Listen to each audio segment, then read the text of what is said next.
Bueno, muy bien, tenemos ahora dos economistas, un panel de lujo armamos para este bloque de Infobae TV, como todos los lunes, Luis Eco con nosotros y también Jorge Colina, de IDESA. ¿Cómo están? ¿Bien? Muy bien, gracias. Bueno, vamos a arrancar con nuestro invitado de honor del día de hoy, Luis, y obviamente te sumamos a la charla porque ellos plantean en un informe que publicaron el último fin de semana que no se llegó a un buen acuerdo, o por lo menos no es el momento indicado para llegar al acuerdo con el Club de París.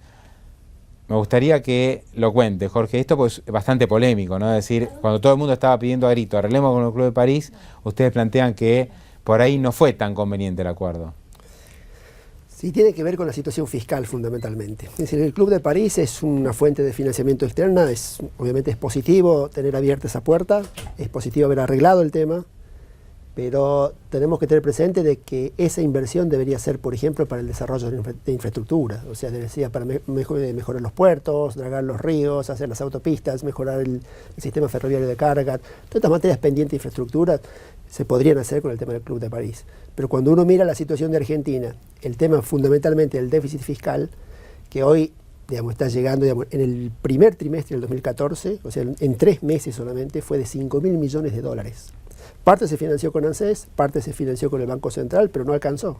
Entonces, evidentemente que el tema del arreglo con el Club de París, muy apresuradamente, muy costosamente, o sea, hace un año atrás la deuda era de 6.200 millones y se terminó arreglando en 9.600 millones, marca o hace sospechar de que esto es para poder tomar deuda pública, o sea, que el Estado financie déficit fiscal en el mercado internacional. Es decir, el haber cerrado el Club de París abre la puerta para que la Argentina pueda colocar deuda pública en el mercado internacional. ¿Y cómo lo ves, Luis? Porque el gobierno dice no vamos a volver a la timba financiera, no vamos a volver al casino, pero Jorge Colina plantea acá un tema que es central y que hay que ir evaluándolo. O sea, Argentina puede llegar a acceder a los mercados, sobre todo si hay un fallo favorable de la Corte Suprema, ¿no? Lo que planteamos un ratito con el presidente del IAEF.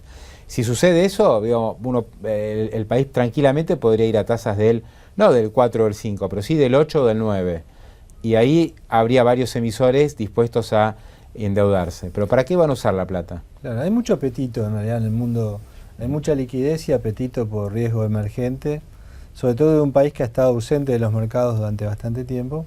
Pero claro, estás haciendo, en 30 segundos tiraste un montón de supuestos muy fuertes, ¿no? Más fuerte de todo es que la Corte Suprema de Estados Unidos quiera aceptar el caso.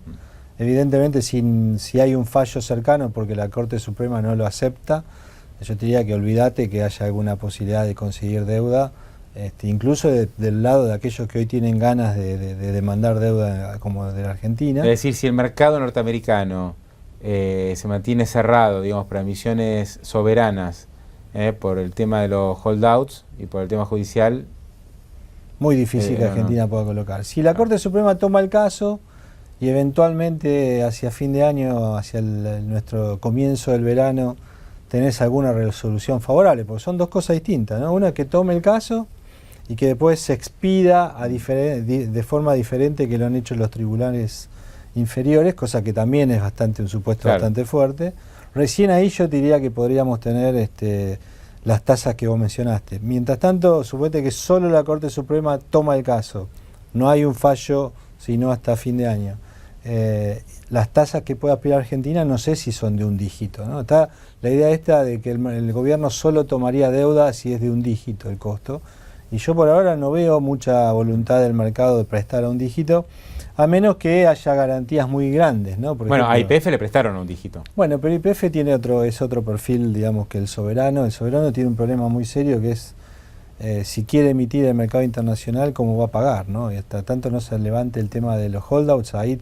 o sea, este es un tema que pesa mucho más que el Club de París. Sí, claro, muchísimo. Porque vos fijate que se arregló con el Club de París y los bonos y se mosquearon. Y las tasas siguen altas. Acá lo importante es si Argentina... A ver, hasta hace poco el mercado dudaba seriamente de la voluntad de pago de la Argentina. O sea, ¿este es un deudor que quiere pagar o no quiere pagar?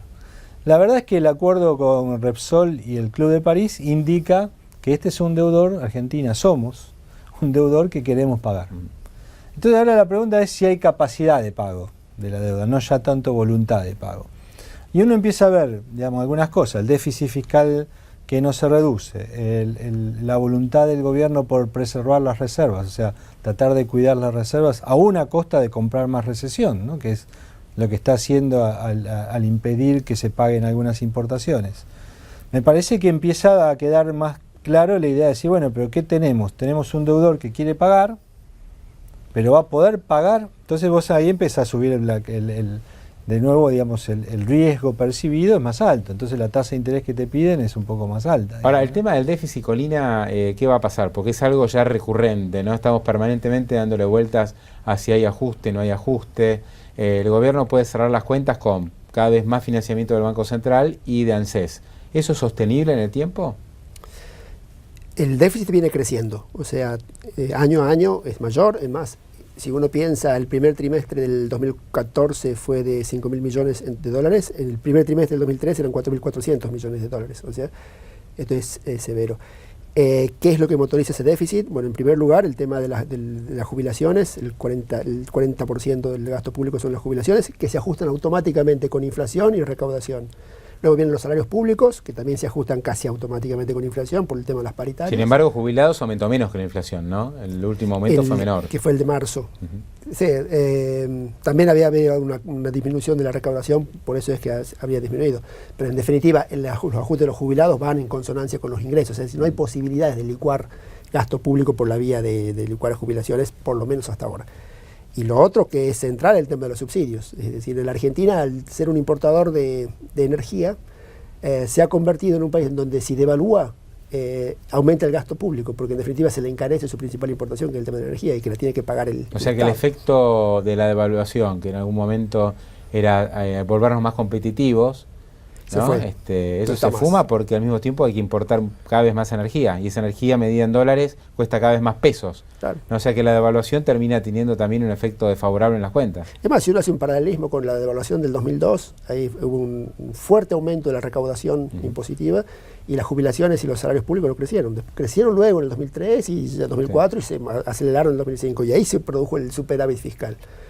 Y no había subsidios en esa época porque todas las inversiones de energía estaban hechas. La gran devaluación de enero de este año mostró un panorama totalmente diferente. Es decir, se devaluó muy fuerte, 30%, y resulta que el gasto público subió más del 40% que habían subido los ingresos públicos. Ahora, hoy se va a conocer la recaudación de mayo, ¿no? Que supuestamente va a ser récord, tenés ahí los vencimientos de ganancias, creo que se estuvo hablando de 100.000 millones de pesos. ¿Esto alivia o, digamos, el problema lo tenés sobre todo en el segundo semestre? Porque viste que uno viene por ahí los números mes por mes y hace o saca conclusiones, y tal vez no hay que apresurarse tanto, no hay que ver un poco la tendencia más que lo que sucede en un mes específicamente. Yo creo que la clave está en lo que mencionaba Jorge, ¿no? Vos tenés el gasto público en este primer trimestre aumentó al 40% cuando uno suma el total de gasto corriente del sector público, con algunos componentes arriba del 50%, ¿no? Transferencias corrientes, algunos conceptos de gasto están creciendo más del 50%.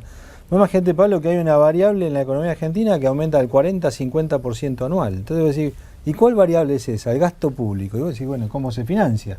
Y buena parte de eso se financia con inflación. Entonces vos me decís, la recaudación va a venir muy bien. Claro, va a venir muy bien, pero en buena parte también porque la tasa de inflación es enorme, crece. No podés hacer ajuste de inflacionario del impuesto a las ganancias. O sea, la verdad que estamos pagando impuestos sobre la inflación de manera creciente, entonces eso acompaña en parte esta voracidad fiscal del gobierno, pero que necesariamente ajusta solo por una variable que es la inflación, ¿no? Luis, hay un gráfico que queremos compartir, creo que ya lo habíamos mostrado, pero ahora digamos fuimos avanzando en el tiempo, que es cómo van las reservas, cómo evolucionan las reservas en relación a la liquidación de los cerealeros. Exacto. Cada vez es mayor la brecha, ¿no? Cada vez va creciendo más el stock liquidado por las cerealeras, y sin embargo las reservas, luego de una suba en abril, en mayo quedaron prácticamente estancadas. Constante. Sí, la verdad que hoy ya la diferencia son casi 4.000 millones de dólares, o sea, hay 4.000 millones de dólares que como entraron salieron, por decir de alguna manera. Evidentemente el otro día comentábamos contigo el discurso de Fábregas, que fue la primera intervención pública importante del presidente del Banco Central, contando un poco qué es lo que piensa. Y él habló muy fuerte de que piensa preservar las reservas y básicamente dijo, bueno, yo estimo que a fin de año van a estar como hoy. sea, más o menos tratar de mantener el actual stock de 28.500 millones. 28.000 y pico, digamos. Dijo a fin de año 28.000. Sí. Digamos, no sé cuál fue tu reacción cuando escuchaste esto, pero básicamente lo que yo pensé rápido es decir, bueno, lo que nos está diciendo Fábrega es que todos los dólares que empiezan a entrar a partir de ahora, como entraron, se van, con un problema adicional. Creo que la mayoría de los economistas, cuando hacemos la misma estimación que Fábrega, nos da 24.000, 25.000, así que cuando nos está diciendo que va a ser una tarea ardua. No, y aparte la pregunta que nos hicimos rápido fue en qué estará pensando, ¿no? Y la verdad que nosotros tenemos algún temor cuando uno habla con el sector industrial. Hoy hay más o menos 2.000, 2.500 millones de dólares de importaciones impagas, así que me parece que ese número probablemente se mantenga de acá a fin de año, a pesar de que sigan entrando reservas o divisas vía la liquidación. Claro, pero eso implicaría un freno mayor a la industria, ¿no? Bueno, ese es el principal problema. O sea, hoy para mí, y un poco atando con lo que decía Jorge, hoy todo te apunta a que este equilibrio, difícil equilibrio en el cual está el gobierno tratando por un lado de mantener cierta estabilidad financiera y preservando reservas, cada vez se hace más difícil porque hay un agujero fiscal que financiar, y entonces la única forma que hay de conciliar todo eso es que esta economía pisar un poco más todavía las reservas y por ende el nivel de actividad, ¿no? Jorge, ¿cómo ve el segundo semestre con todo este panorama que hablamos? Déficit fiscal, un Banco Central muy preocupado por tratar de no perder más dólares, lo que está pasando con los subsidios, la liquidación de dólares que seguramente hacia junio o hacia julio en realidad va a ir mermando. ¿Hay que esperar alguna buena noticia dentro de todo este panorama? Digamos, en general, los segundos semestres siempre son peores desde el punto de vista fiscal, porque digamos, en el primer semestre el gobierno puede hacer caja posponiendo algunos pagos. Las complicaciones vienen en junio, hay que pagar aguinaldos de las jubilaciones y de los salarios. Claro, mayo es el mes ideal porque está el vencimiento de ganancias. Hay liquidación de soja. De soja, no hay ningún pago extraordinario, no hay ni pago de deuda ni pago de aguinaldo. Y junio ya se empieza a complicar. Claro, porque viene el pago de aguinaldo. Y diciembre ni hablemos, ¿no? Pero digamos, ya en junio empieza el primer cuello de botella. Julio es un mes de déficit primario incluso. Aún con todo dibujo que se quiera hacer, siempre termina en rojo. Julio. Claro. Y luego, agosto y septiembre, digamos, las autoridades van tirando, y noviembre y diciembre vuelve a ser muy deficitario, porque en diciembre vuelve de nuevo muchos vencimientos y de nuevo el aguinaldo. Y es más, es tradición de que en diciembre se pospongan pagos para enero, y de ahí es que, por ejemplo, en enero también hubo un déficit, porque ya, digamos, se va haciendo como una especie de... O sea que se va a requerir mucho financiamiento de pesos, ¿no? Muchos pesos del Banco Central. Hasta ahora, aparentemente, no le encontraron la vuelta, ¿no? O sea, el financiamiento internacional parece medio lejano. El Tesoro podrá emitir algo de deuda, y si no, bueno, el Banco Central tendrá que salir a colocar todos los pesos que puede y después ver cómo los absorbe. Este es un poco el panorama. Bueno, el déficit es en pesos, ¿no? El déficit es en pesos. Entonces, la verdad que si vos obtenés dólares, vas a tener que transformarlo en pesos. La única ventaja que te queda es que tenés los dólares. O sea, hay más pesos circulando contra dólares. No se deteriora la relación reserva versus base monetaria. Exacto, cosa que no pasa cuando vos tenés que emitir pesos sin respaldo, simplemente para financiar al fisco, ¿no? Entonces, ¿por qué esa diferencia es muy importante? Y bueno, es muy importante porque evidentemente los argentinos decimos, bueno, ¿qué hacemos con estos pesos? Y siempre están las dos alternativas. Comprar bienes, lo cual te asegura que la tasa de inflación no caiga o no converja a niveles más bajos, o compras dólares y los ves baratos, ¿no? Y ese es un poco el desafío monetario de la segunda mitad del año, ¿no? Ahora, Fábrega da la pista, ¿no? Dice, las reservas no se van a mover, 28.000. Lo que sí se va a mover es la cantidad de dinero. Entonces, si uno va a tener una expansión fuerte en la cantidad de pesos, y cuando volvamos a hacer la relación base monetaria contra reservas, nos va a dar un dólar de cuánto a fin de año. ¿Vos tenés el dato, Luis? Mira, hoy la relación esa que podemos llamar de convertibilidad, teniendo del lado del pasivo del Banco Central todo menos las letras, eso te da 12.40 más o menos. No estamos tan lejos. Si le metés las letras, porque las letras son, en realidad, se colocaron como para sacar los pesos que sobraban de circulación, por decirlo de alguna manera. Esa relación, si querés te digo el número, pero no quiero... No, yo me quedo en el 12.40. Me quedo en el 12.40, porque es la forma por ahí más usual. El otro da arriba de 20. Y hay que proyectar, digamos, va a haber una expansión de pesos en el segundo semestre. Sí, claro. Va a haber una expansión de pesos que aparte va a haber que salir a absorber. Por ejemplo, hay que pagar los intereses de las mismas letras que se emitieron, ¿no? Entonces, ahí el Banco Central tiene que absorber los pesos que se emiten para financiar al fisco. más los pesos que se emiten para pagar los intereses de las letras, más los pesos que se emiten para comprar los dólares. Entonces todo eso te da un nivel de emisión de pesos que hay que salir a rescatar. Ahora, para ir cerrando, Colina, Fábrega habló la semana pasada, en su presentación justamente ante empresarios, de que espera un segundo semestre mejor, con menos inflación, dato que estamos viendo en mayo, se está hablando de una inflación del 2% y el INDEC le daría el 1,5%, que tampoco uno lo puede extrapolar, pero él dice va a haber menos inflación y va a haber un repunte del consumo. Y con eso el segundo semestre va a empezar a mostrar una reacción respecto al primero. ¿Podemos comprar ese escenario?